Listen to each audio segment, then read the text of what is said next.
추운 날씨가 갑자기 추워졌는데 또 이렇게 새벽 기도에 나오신 여러분들을 사랑하며 환영합니다. 오늘 말씀의 첫 시작은 디베로 황제가 통치한 지 15년이라는 역사적 사실을 바탕으로 출발하고 있습니다.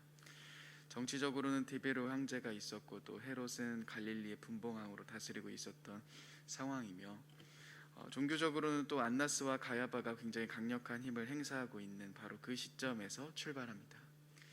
이러한 상황 속에서 무엇인가 바꿀 수 있는 힘이 나타나기 위해서는 우리가 생각하기에 이런 복잡하고 또 어지러운 정치적 상황을 이길 수 있는 또는 종교적인 힘과 능력을 가진 사람을 통해서 무언가 시작될 것으로 예상합니다.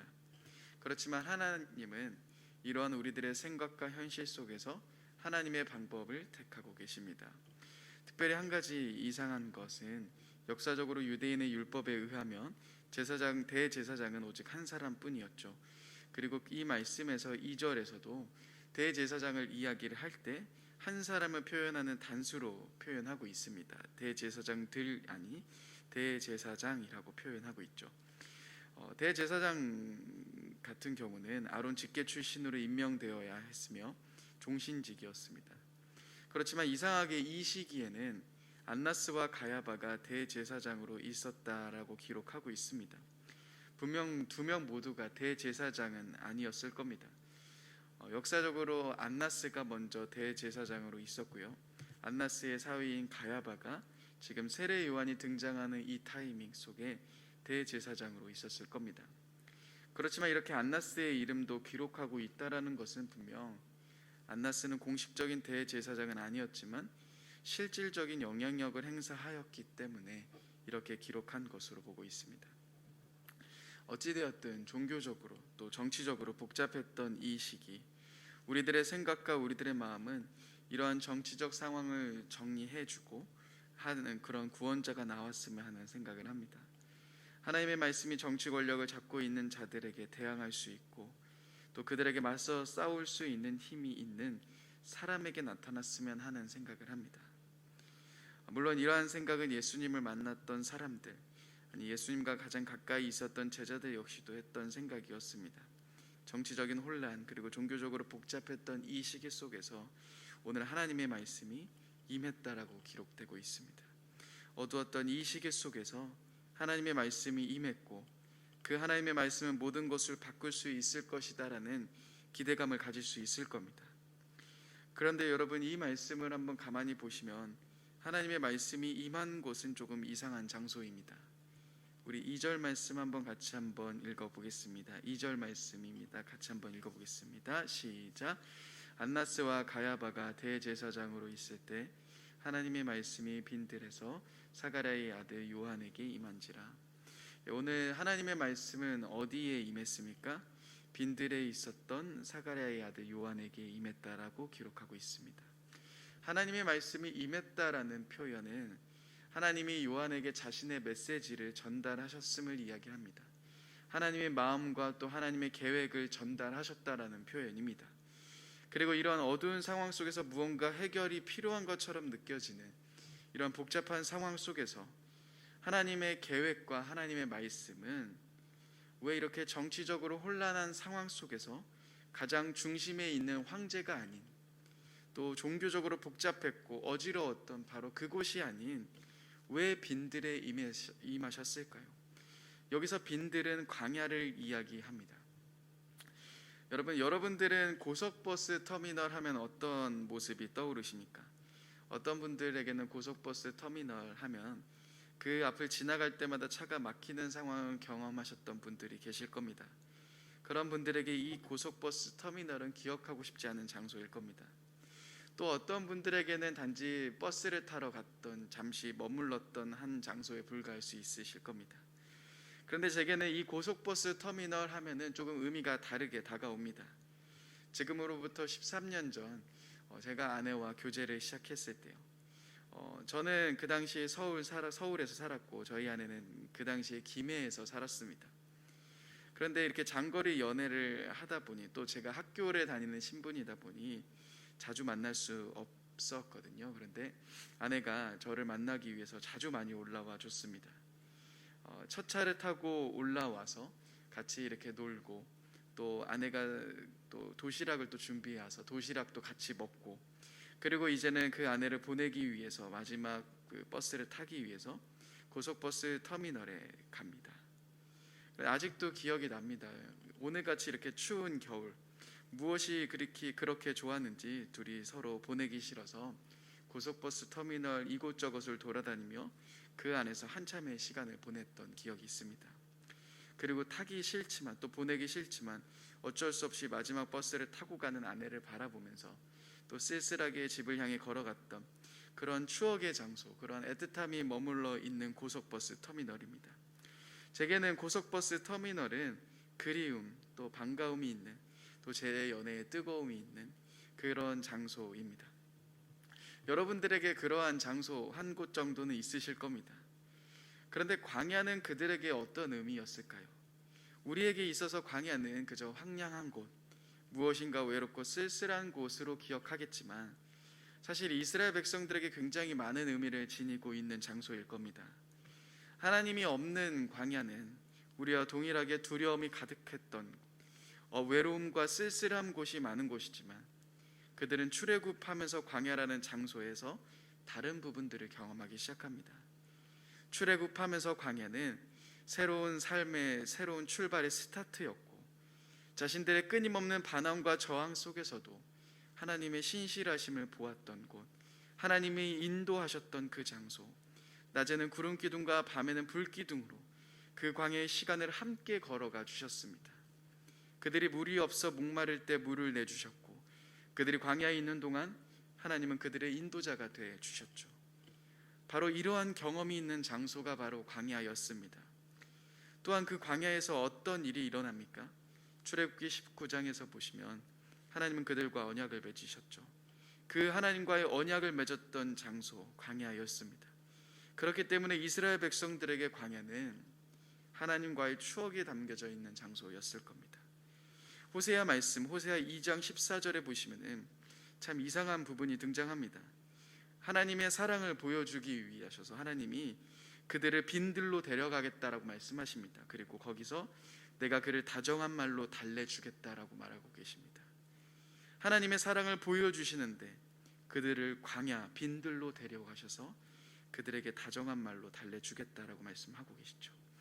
이렇듯 광야라는 장소 자체는 하나님 없이는 끝없는 두려움과 외로움, 고독함의 장소이지만 그 안에서 하나님과 함께 그려지기 시작했을 때 그 장소는 하나님의 은혜를 누릴 수 있는 그런 장소였음을 생각해 볼 수 있습니다. 그래서 당대 문헌을 보면 빈들 광야의 장소는 이스라엘의 종말적인 갱신이 일어나는 장소로 그려졌다라고 합니다. 또 이사야 40장 3절 말씀처럼 오늘 나와 있는 그 말씀에서 인용했던 말씀처럼 한 소리가 들린다, 광야에 주님께서 오실 길을 닦아라, 이러한 말씀처럼 광야라는 장소는 하나님과 함께 그려지기 시작했을 때 의미가 시작되었다는 장소입니다. 여러분, 하나님의 역사는 높은 곳으로부터 출발하지 않았습니다. 가끔 성경을 읽으면서 의문이 들었던 부분은 예수님 좀 더 간편하게, 좀 더 편하게 위에서부터 사람들을 변화시키셨으면 좋지 않았을까라는 생각을 해봅니다. 예수님이 황제에게 먼저 가셔서 기적을 보여주시면서 내가 이런 자다, 무언가 변화도 빨리빨리 그러면 일어날 것 같고 곧장 모든 일이 순조롭게 진행될 것 같은데 예수님은 이 땅에 전혀 다른 모습으로 오셨습니다. 가장 낮고 가장 천한 모습으로 이 땅에 오셨습니다. 어느 누구도 가까이 하기 싫어하는 사람들과 함께 하셨습니다. 또한 예수님이 선택하신 제자들도 세상의 기준과 평가로 보았을 때는 참 부족했던 자들입니다. 아마 이러한 사실을 보면서 예수님의 동생들도 불평했던 것으로 보입니다. 요한복음 7장 말씀에서 예수님의 형제들은 답답함을 가지고 이야기합니다. 유대로 가서 무엇인가 나타내라고 답답함을 토로합니다. 여러분, 오늘 이 말씀처럼 디베리아의 황제에게, 본디오 빌라도에게 또는 헤롯에게 안나스와 가야바가 있는 곳에서 하나님은 무엇인가 시작하셨으면 좋았을 텐데 그곳에서 시작하시면 더 큰 일들이 나타났을 것 같은데 오늘 하나님의 역사는 그러한 힘이 있는 장소가 아닌, 오늘 하나님의 말씀은 그러한 위치가 아닌 광야에서 빈들에서 서 있었던 한 사람, 세례 요한에게 임했다라는 것을 기억해 볼 필요가 있습니다. 하나님의 말씀과 계획은 큰 힘을 가졌던 곳이 아닌 광야와 같은 곳에서 서 있었던 자에게 부어졌다라는 것을 생각해 봐야 할 겁니다.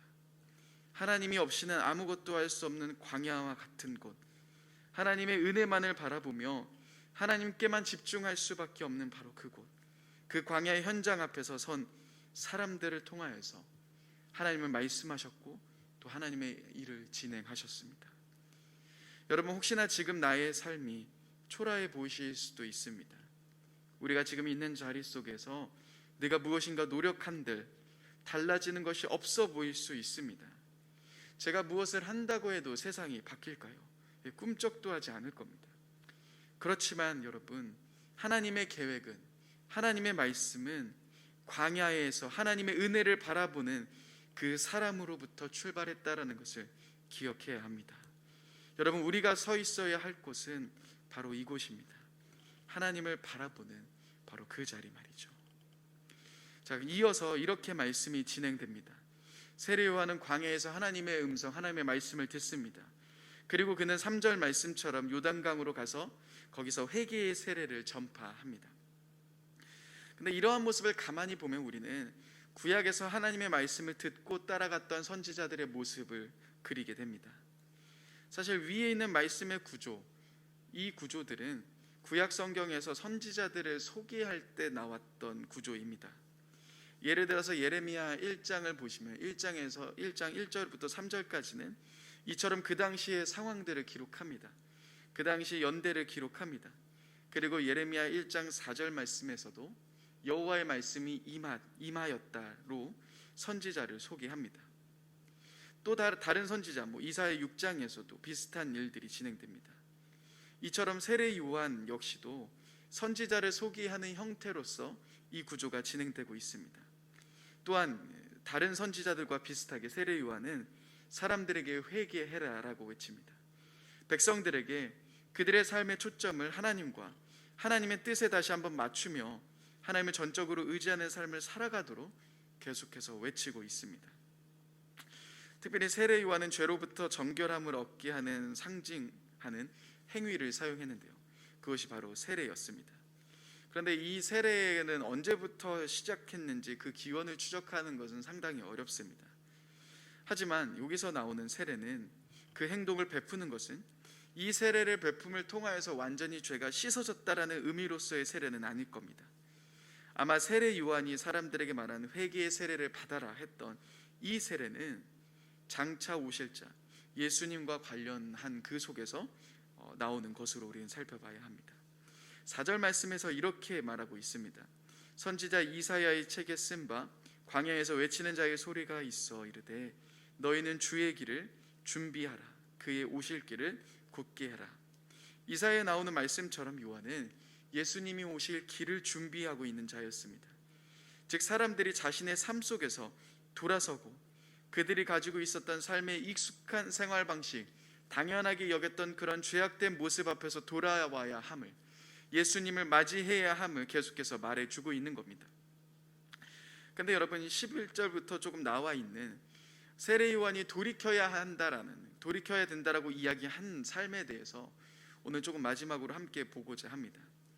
여러분, 11절 한번 보시면은 이렇게 세례 요한은 사람들에게 이야기합니다. 옷 2벌 있는 자는 옷 없는 자에게 나눠줄 것이며 먹을 것이 있는 자도 그렇게 할 것이다 라고 이야기를 합니다. 또한 세리에게는 이렇게 이야기합니다. 부가 된 것 외에는 거두지 말라라. 14절에 군인들에게는 이렇게 이야기합니다. 사람들에게 강탈하지 말며 거짓으로 고발하지 말고 받는 급료에 족할 줄 알라라고 이야기를 합니다. 그런데 여러분, 가만히 생각해 보시면 이러한 삶은 어찌 보면 그 당시 상황 속에서 통상적으로 행했던 모습일 수 있다라는 겁니다. 그 당시의 사람들은 너무나도 당연하게 행하고 있었던 그런 삶의 모습이었을 거라는 겁니다. 세리들이 세금을 징수하고 자신의 권한을 마음껏 사용하는 이러한 모습들은 그 당시 평범한 세리들에게 쉽게 찾아볼 수 있었던 행동이었을 겁니다. 또한 군인으로서 지금도 군인들이 받는 월급들이 그렇게 많지 않습니다. 근데 이 당시에 받는 군인들의 월급도 훨씬 적었을 겁니다. 근데 군인들이 자신의 생계를 위해서 얼마든지 할 수 있었던 그런 행동이라고 그 당시 사람들은 생각했을 겁니다. 그렇지만 여러분, 무엇이 회개라고 말하고 있습니까? 그것은 세상에서 말하고 있는 기준이 아니라, 세상에서 그렇게 행동해도 돼 라는 그러한 가치관들이 아니라, 하나님께 돌아선다라는 것, 하나님 앞으로 간다라는 것은 그러한 세상의 가치관과 기준이 아닌 하나님의 말씀 앞으로 돌아가야 함을 말해주고 있다는 겁니다. 세례 요한은 사람들에게 이렇게 이야기합니다. 회개에 합당한 열매를 맺어라. 즉 우리들의 회개는 입술의 고백이 아닌 내 삶의 방향을 다시금 돌이키며 하나님께 나아가는 것을 의미합니다.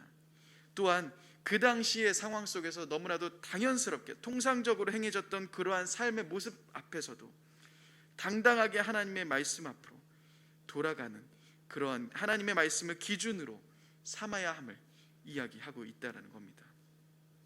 사랑하는 여러분, 오늘 말씀을 통하여서 저는 여러분과 함께 다시금 기억하길 원합니다. 먼저 여러분, 하나님의 말씀은 빈들에서 있었던 세례 요한을 통하여서 일어났습니다.